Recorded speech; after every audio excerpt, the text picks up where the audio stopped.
Alors moi je vais enchaîner très rapidement sur un fait d'actualité. Je vais assez peu parler de Soros même, me concernant.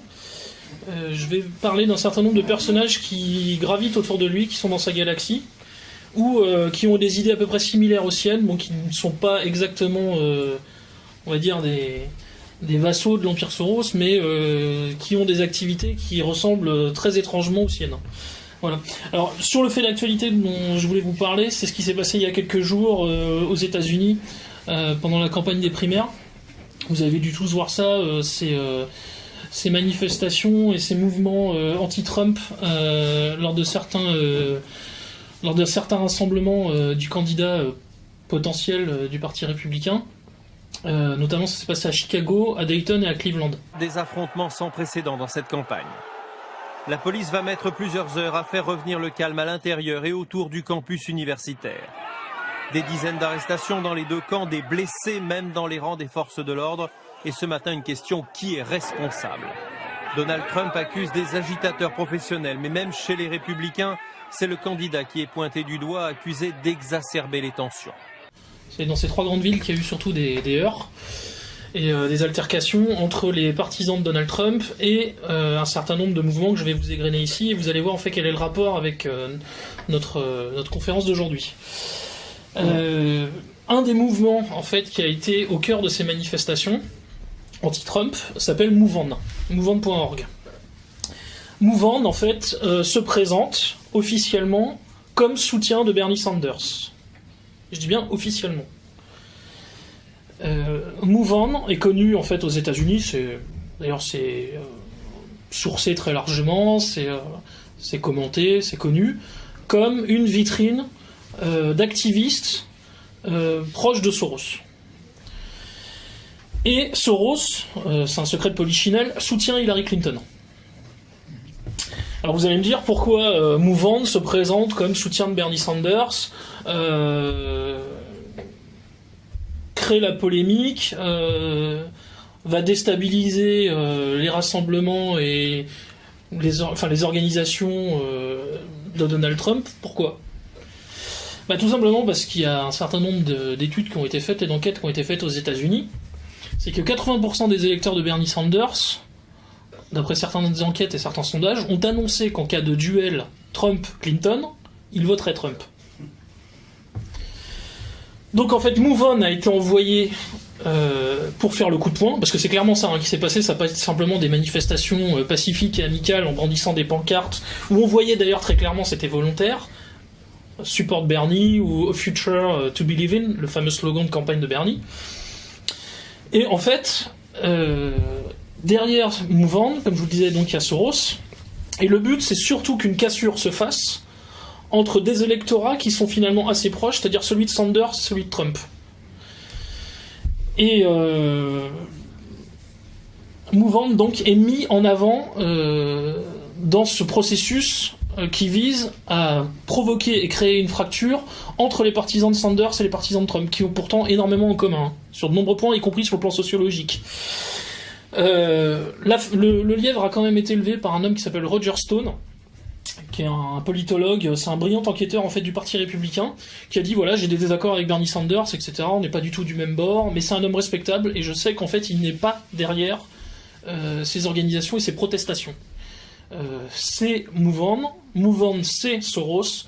Soros soutient la campagne d'Hillary Clinton, donc en fait c'est le duo, c'est le tandem Soros-Clinton qui est derrière ces rixes qui ont été organisés de façon méthodique. Donc il y a MoveOn, mais MoveOn n'a pas été le seul mouvement sorosien en fait dans cette tentative de déstabilisation de Donald Trump. Il y a un autre groupe qui s'appelle Media Matters for America, dont le fondateur s'appelle David Brock, et David Brock en fait se défend toujours d'être un proche de Soros. Sauf que là encore, c'est très largement sourcé, il y a des sources ouvertes comme des sources fermées qui ont prouvé que Brock était un proche de Soros. De plus, 10%, alors je crois que Brock n'a reconnu que 10% des dons et de l'argent qui a été fourni à Media Matters for America venait directement des poches de George Soros.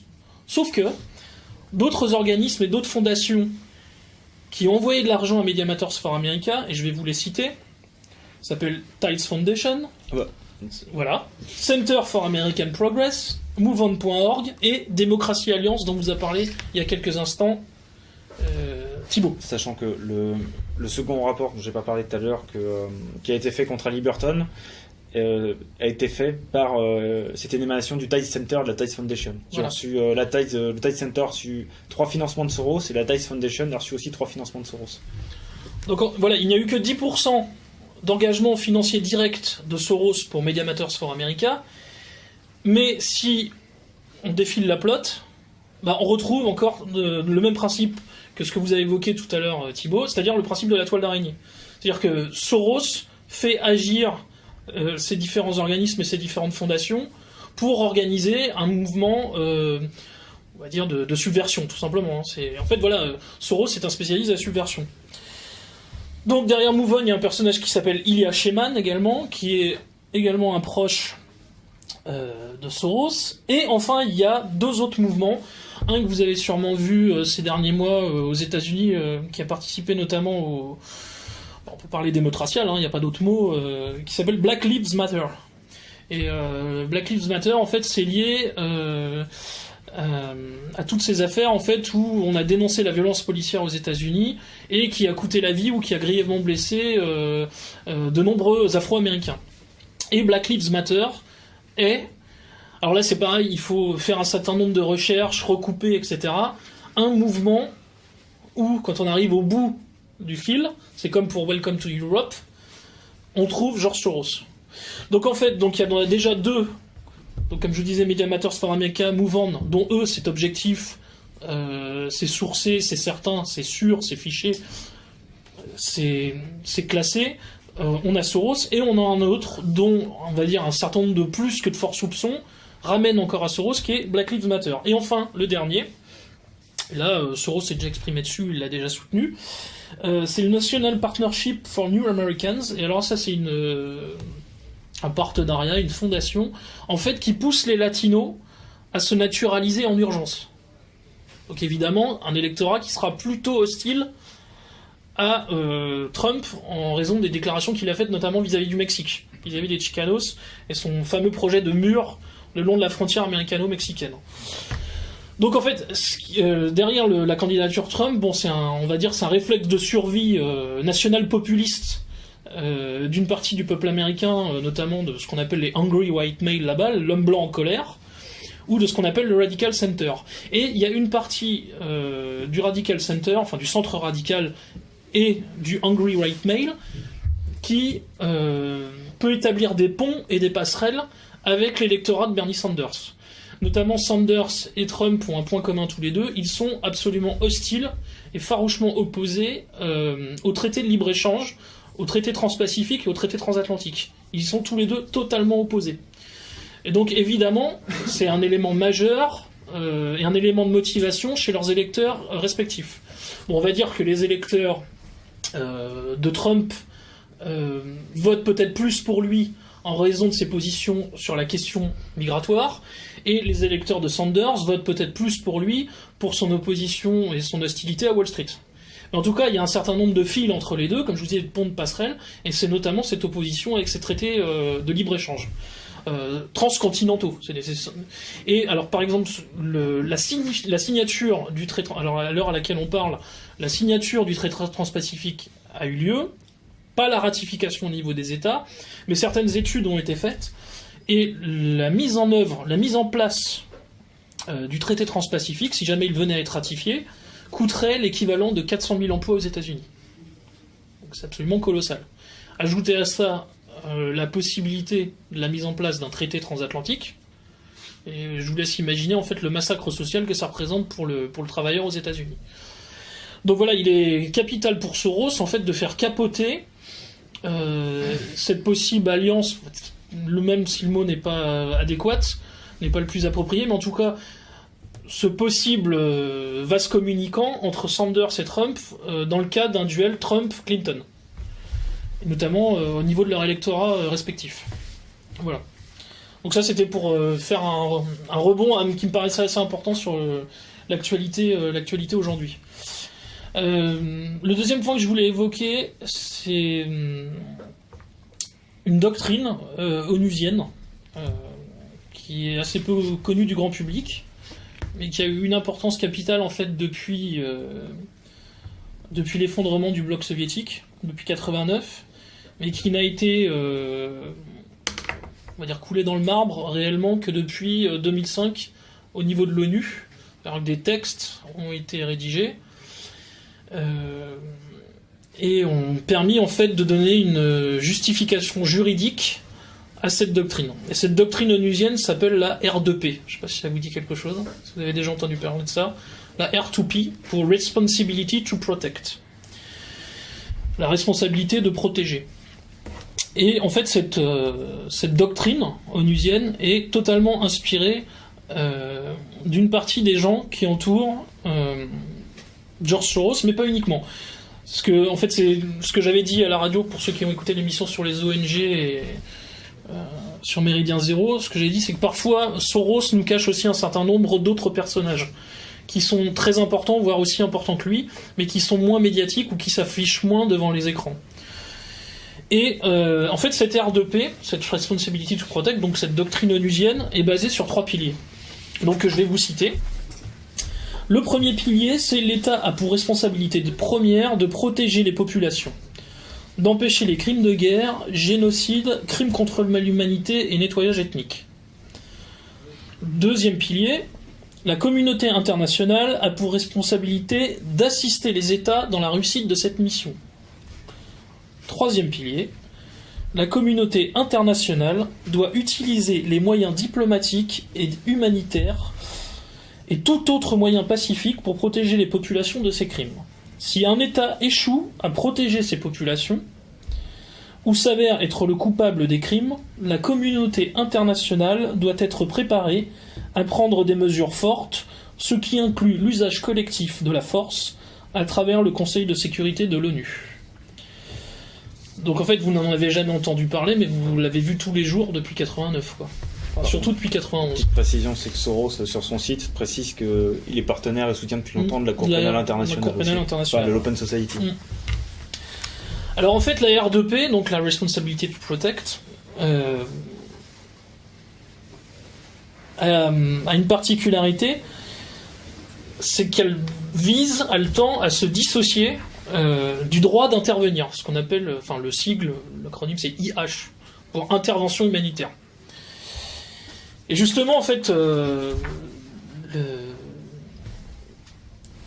3 des pairs dont je vais vous parler de cette R2P, en fait, avaient décidé, sachant que notamment après les bombardements sur Belgrade, sur la Serbie en 99, après la guerre en Irak en 2003, le droit d'ingérence et le devoir d'ingérence, puisque c'était présenté comme un devoir, plus que comme un droit d'ailleurs, le devoir d'ingérence et le droit d'intervenir étaient de plus en plus mal vus et de plus en plus mal considérés dans les opinions publiques occidentales.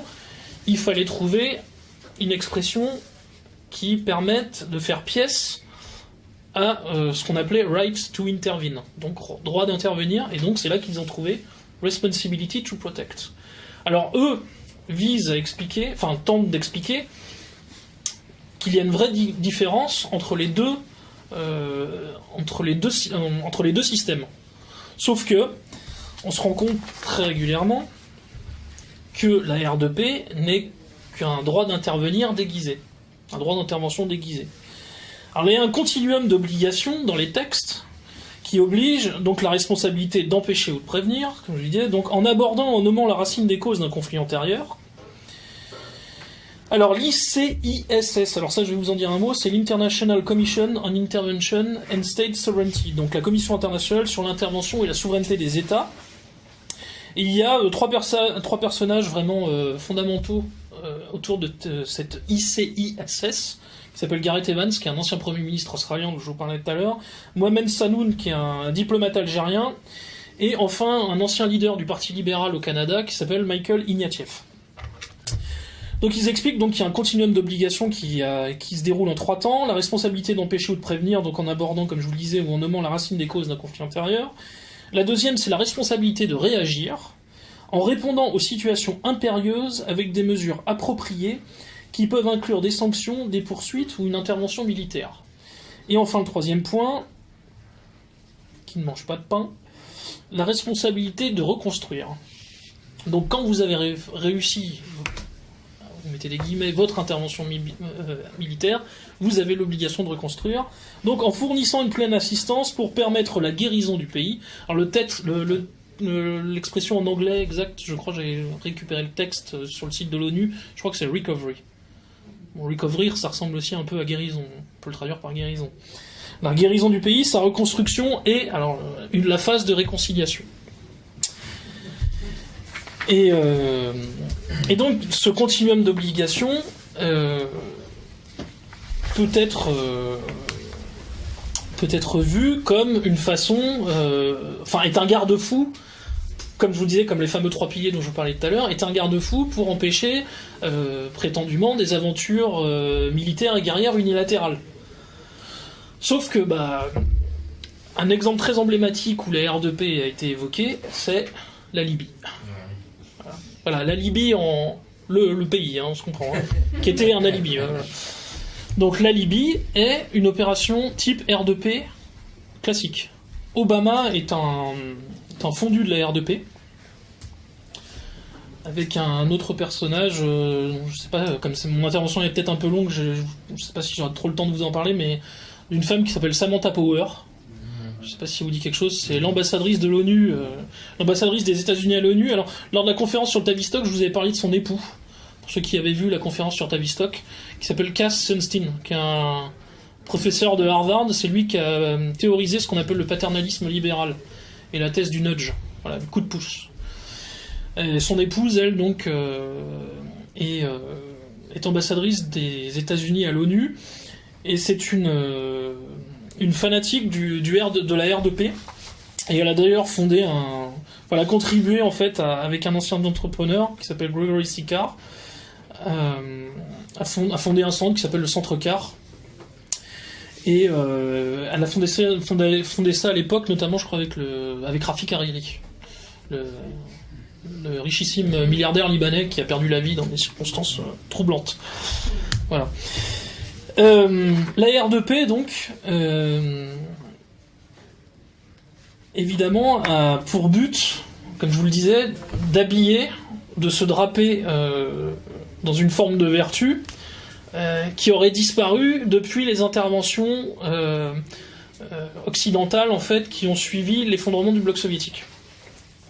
Et comme je vous disais, en fait, dans les faits, ça a été évoqué en Libye, et dans une opération moins connue, en tout cas à l'échelle internationale, dont on se rappelle un peu moins maintenant, mais nous en France, elle devrait quand même nous faire écho, c'est la Côte d'Ivoire.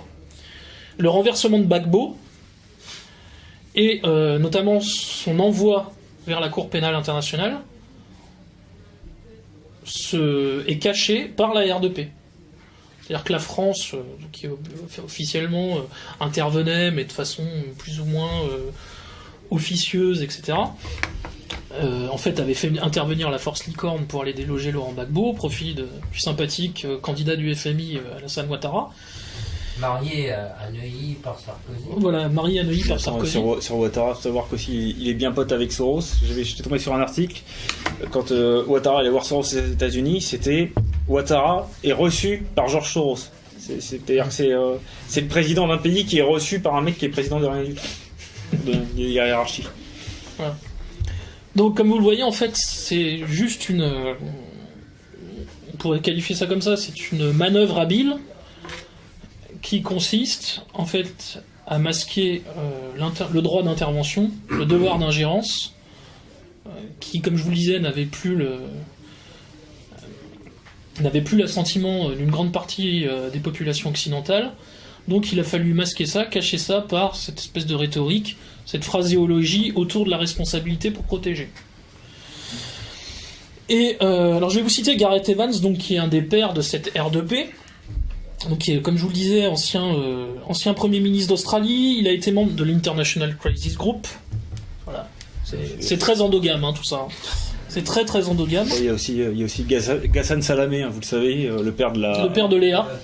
Ouais, voilà. Le journaliste qui est pas au Un chômage. journaliste qui n'est pas au chômage. Et donc, alors, Gareth Evans, donc, a lui-même été un auteur d'un ouvrage sur la R2P. Et alors, ce qui est très drôle, c'est que quand on lui demande de la définir, il a une formule qui est assez amusante que je vais essayer de vous retrouver. Si je remets la main dessus. Voilà. La R2P se définit d'elle-même. Très bien. Pourquoi pas. Et les crimes commis et les crimes mis en cause, y compris le nettoyage ethnique, sont tous intrinsèquement révoltants et par leur nature même d'une gravité qui exige une réponse. Il est réellement impossible de parler ici de chiffres précis pour déclencher une R2P. Evans souligne parfois que des chiffres minimes peuvent suffire. Nous nous souvenons très clairement de Srebrenica.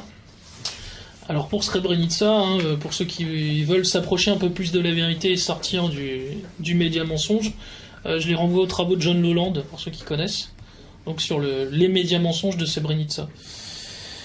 Et sur ensuite, en plus, il justifie également les R2P, donc même si, comme je vous le disais, les R2P, je veux dire, ces statuts juridiques au sein de l'ONU datent plutôt de 2005, mais en fait, dans les têtes, elle était déjà là dès 99. Il se base sur le faux charnier de Ratchak, qui a eu lieu au Kosovo, pour expliquer donc les bombardements qui ont eu lieu sur la Serbie.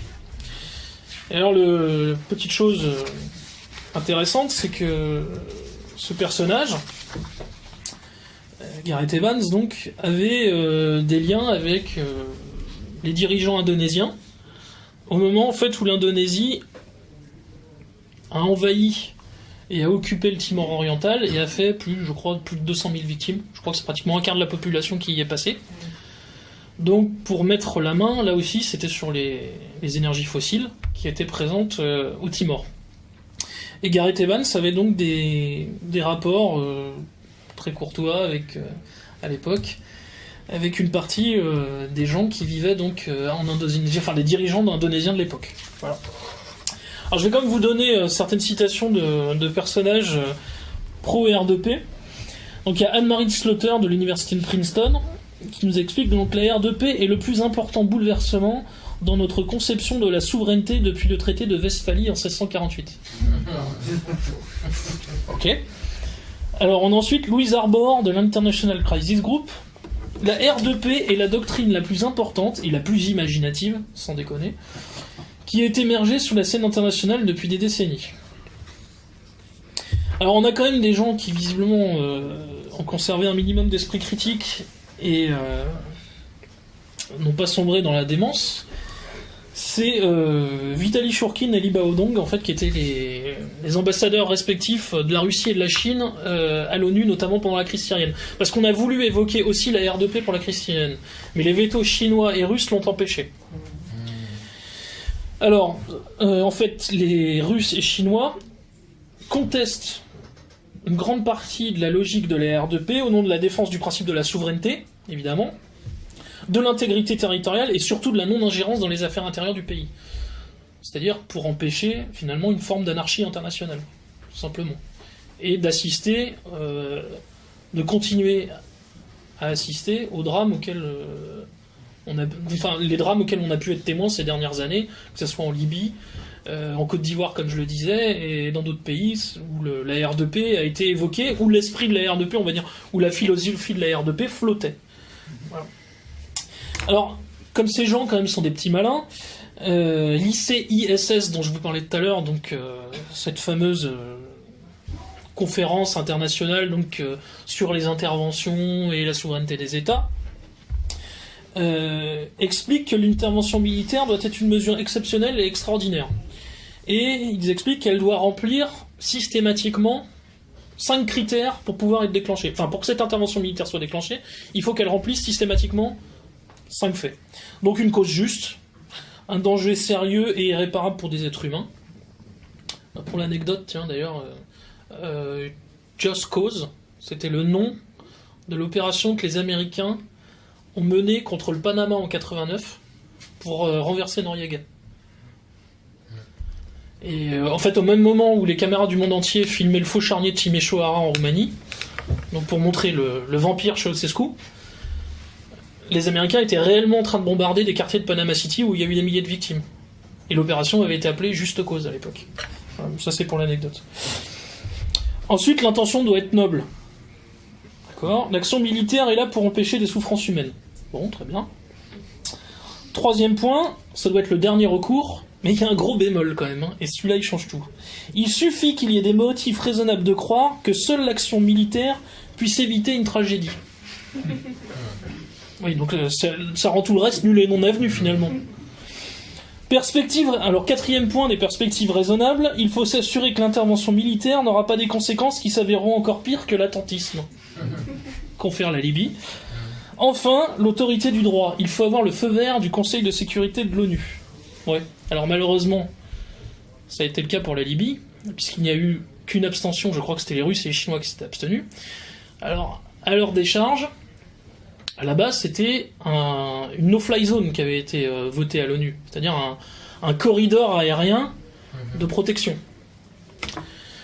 Sauf que ça s'est transformé évidemment en couloir de bombardement. Voilà, ni plus ni moins. En fait, Benghazi, et la fameuse phrase qui a coûté si cher à Kadhafi, je vais faire couler des rivières de sang, etc. D'ailleurs, on ne sait pas si cette sortie sera apocryphe ou pas, d'ailleurs, à vérifier, mais apparemment il l'aurait quand même prononcé. C'était tout simplement pour récupérer les armes qui avaient été volées par un certain nombre de djihadistes dans la région, c'était la Cyrénaïque, je crois. C'est en Cyrénaïque, Benghazi, si je ne me trompe pas. Et donc, en fait, il était question d'aller notamment remettre la main sur Benghazi, mais surtout de récupérer les munitions et l'armement qui avait été piqué dans un certain nombre de dépôts. C'était ça à la base. Et donc ça a été transformé par le mainstream occidental en une opération de tuerie de masse se prépare, il faut absolument intervenir et il faut déclencher la R2P. La communauté internationale aujourd'hui, me semble-t-il, a le pouvoir, et c'est ce que lui demande le gouvernement provisoire de Benghazi, d'aider à mettre hors d'état de nuire l'aviation de Kadhafi. Il a des chasseurs qui peuvent, à partir de la base de Sirte, venir mitrailler la foule qui se réunit tous les jours, qui tient la corniche de Benghazi. Ça, c'est sur la R2P. Et donc, comme je vous disais, il y a un certain nombre de personnages qui se réfèrent tous à ça. Gareth Evans, dont je vous ai parlé, donc, qui est évidemment, lui, un personnage fabuleux, comme on a pu le voir en Indonésie au moment de l'invasion du Timor oriental. Et certains ont quand même la bonne idée de faire remarquer que c'est bizarre, mais la R2P, elle n'est pas signalée tout le temps. Et alors, il y a un activiste qui s'appelle Anthony Loewenstein, qui a la bonne idée de condamner cette éthique à géométrie variable, et il dit nous n'entendons jamais les partisans de la R2P pousser une intervention militaire à Gaza pour protéger les Palestiniens des missiles israéliens. Alors, le personnage est un peu taquin, hein, moi je trouve que c'est quand même très malvenu de faire une comparaison comme ça qui n'a pas lieu d'être, puisque comme chacun sait, Israël est la plus grande démocratie de la région et la seule. Hein. Soros a quand même dit que c'était pas une société ouverte et que c'est pour ça qu'il ne voulait pas y investir. Oui, il ne faut pas y investir. Alors ça, il fait partie de ces personnages qui, en fait, n'aiment pas certains aspects d'Israël, qui, pour des patriotes d'à peu près partout, pourraient être à peu près les seuls éléments qu'on pourrait défendre chez Israël. Il y a un autre philosophe dans le même genre, Guy Sormont, qui n'aime pas aussi Israël, parce qu'Israël a une armée, Israël a des frontières, enfin Israël est un État, Israël a une assemblée, donc ça lui plaît pas. Donc bon, ça, des choses que les gens qui sont dans cette salle, nous, on respecte. Bon, voilà, pour ça, c'est les éléments que ces gens-là n'aiment pas chez Israël. Nous, c'en est d'autres, mais bon, visiblement, c'est ça qui les dérange. Donc pour la R2P, comme vous le voyez, en fait, on retrouve bien toute la logique sorosienne, en fait, du devoir d'ingérence. Alors, Soros a l'habitude, lui, de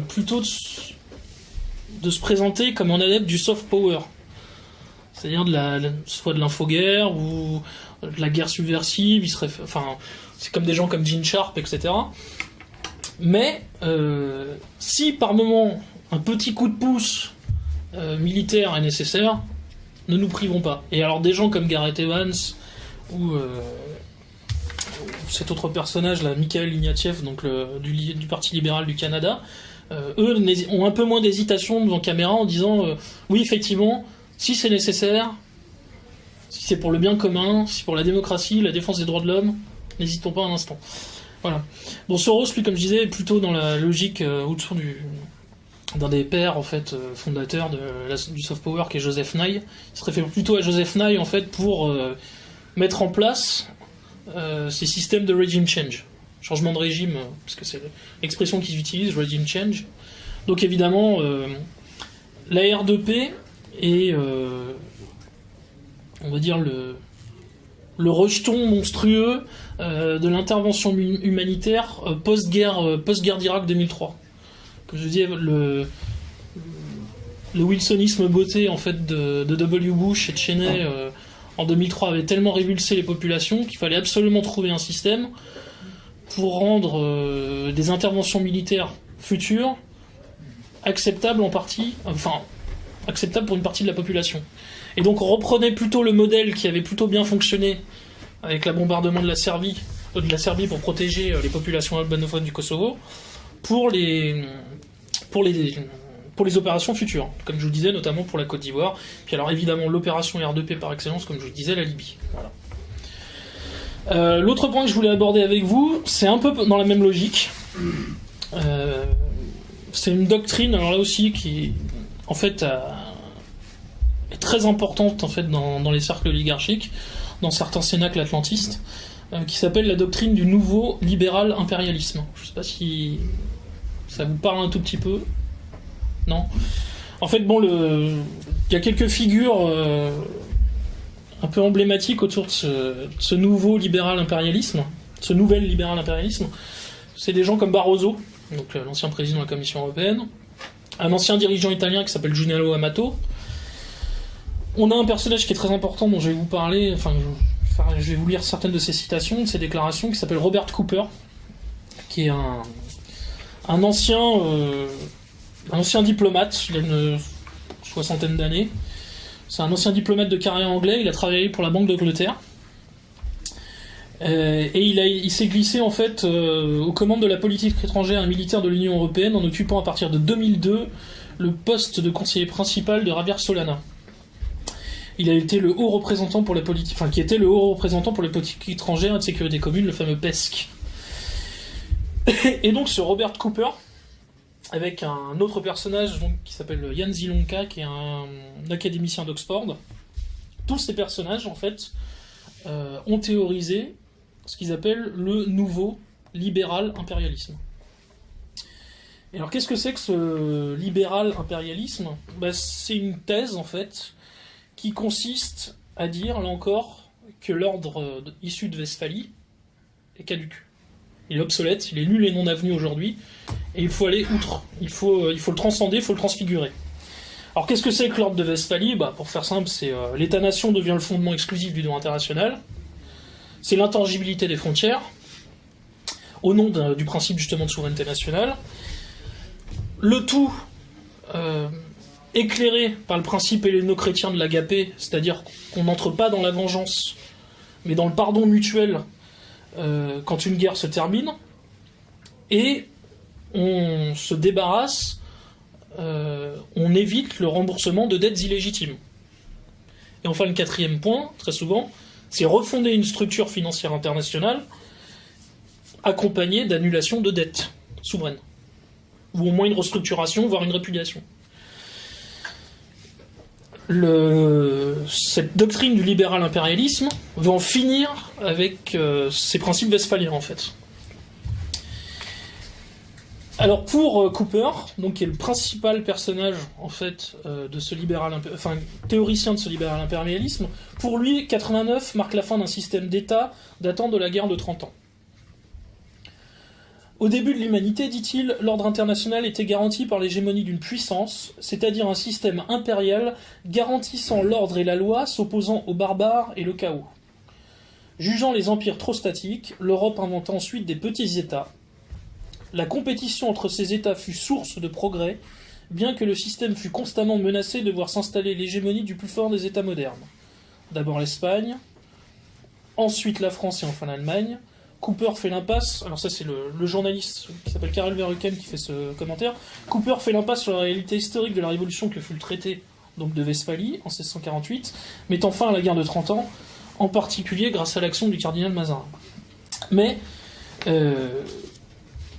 Cooper, en fait, est un obsédé de la lutte contre l'État-nation. Il explique donc il a écrit un article dans la revue mensuelle qui s'appelle Prospect, ça date d'octobre 2001, donc c'était quelques semaines après les attentats du 11 septembre. Il écrit un article qui s'appelle Le prochain empire.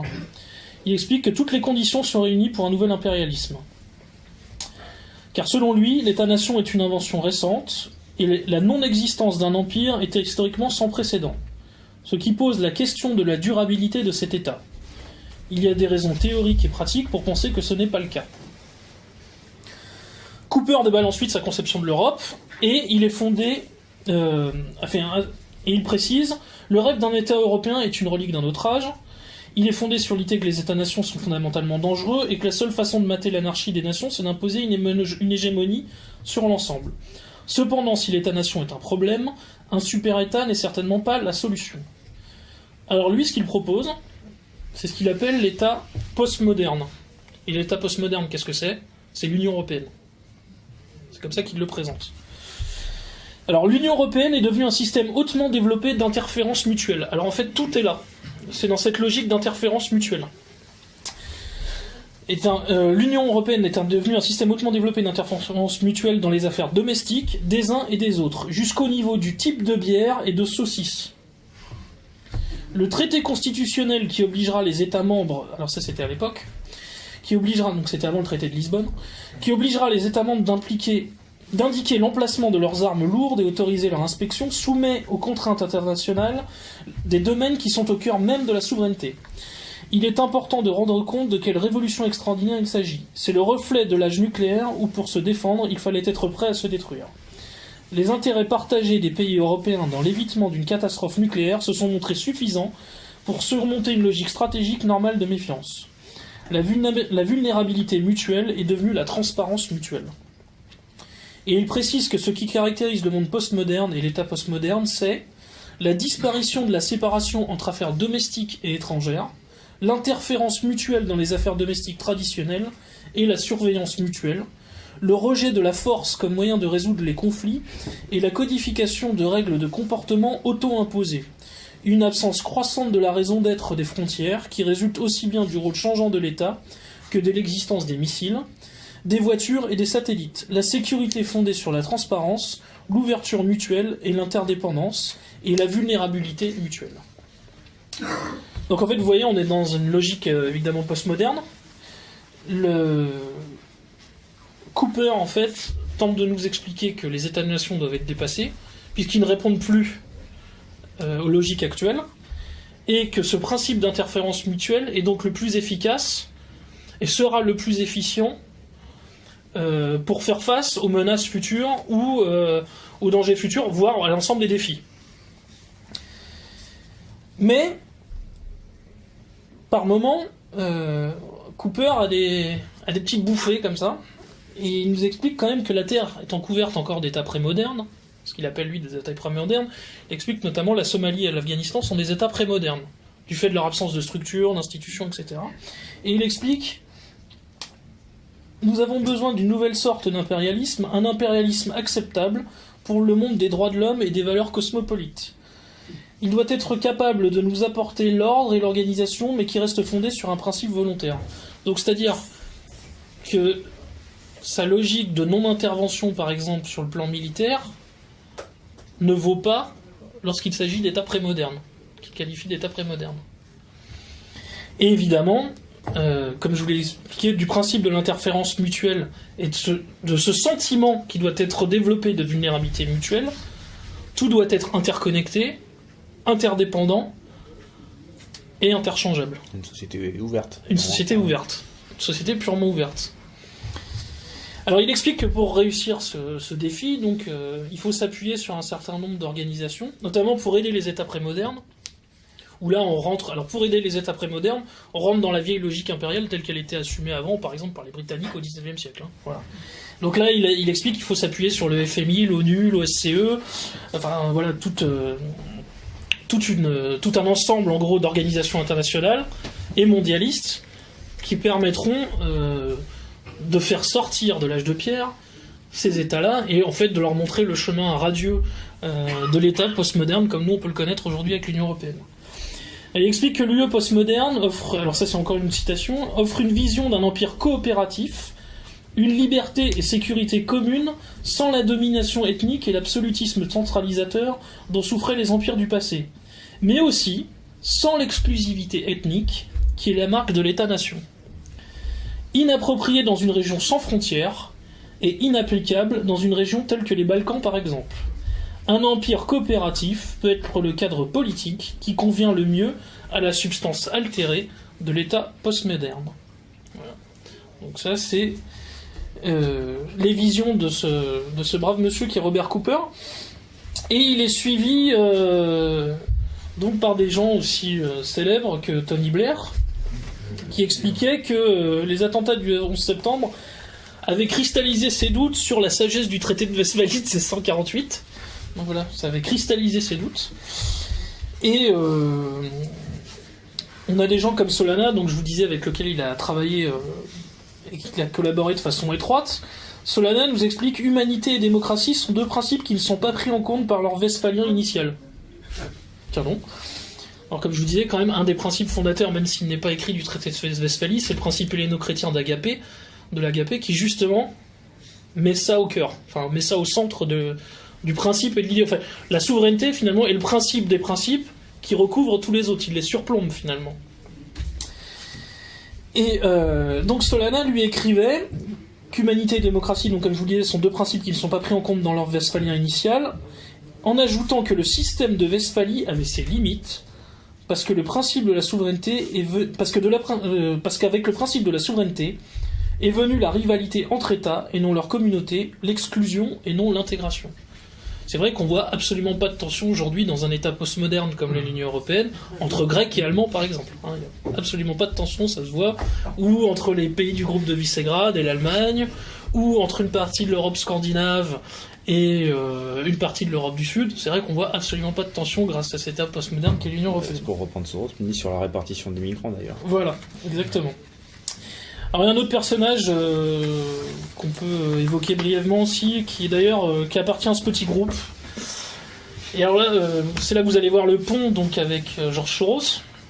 Au-delà des idées, hein, évidemment, qui sont évidentes, il y a quand même une parenté, une logique philosophique qui est commune à tous ces gens-là. C'est que ces gens sont notamment un personnage qui s'appelle Mark Leonard, qui est un proche de Cooper. Et Mark Leonard explique, lui il propose ce qu'il appelle l'eurosphère. Et alors l'eurosphère, en fait, ne regroupe pas que l'Europe géographique, elle regroupe également une partie du Maghreb, une partie de l'Afrique subsaharienne, bon évidemment l'Europe de l'Est, et en fait, alors je vais essayer de vous retrouver ça. Et la Turquie. Je crois que la Turquie est incluse, ouais. J'explique que cette eurosphère aura pour logique. Il y a quelques. Ah oui, alors voilà, c'est ça que je voulais dire. Mark Leonard, donc, qui est un proche de Cooper, est membre d'un groupe qui s'appelle l'ECFR, donc pour European Council on Foreign Relations, donc qui est basé sur l'esprit du CFR américain, et dont Soros est un des fondateurs. Voilà. Donc ces gens sont des proches, au moins liés intellectuellement, de Soros. C'est un des fondateurs et c'est même lui qui a lancé l'idée. Voilà, qui a lancé l'idée. C'est un des principaux lobbies bruxellois. Donc je vous livre la conclusion d'un article de Mark Leonard. Il y a quelques 500 ans, les Européens ont inventé la forme la plus efficace d'organisation politique de l'histoire, l'État-nation. Bon. Les pays se trouvaient devant un choix difficile. Devenir un État-nation ou être pris sous la domination d'un autre État-nation. Il y a 50 ans, les Européens ont réinventé ce modèle et vers la fin du siècle, les gens se trouveront de nouveau devant un choix difficile.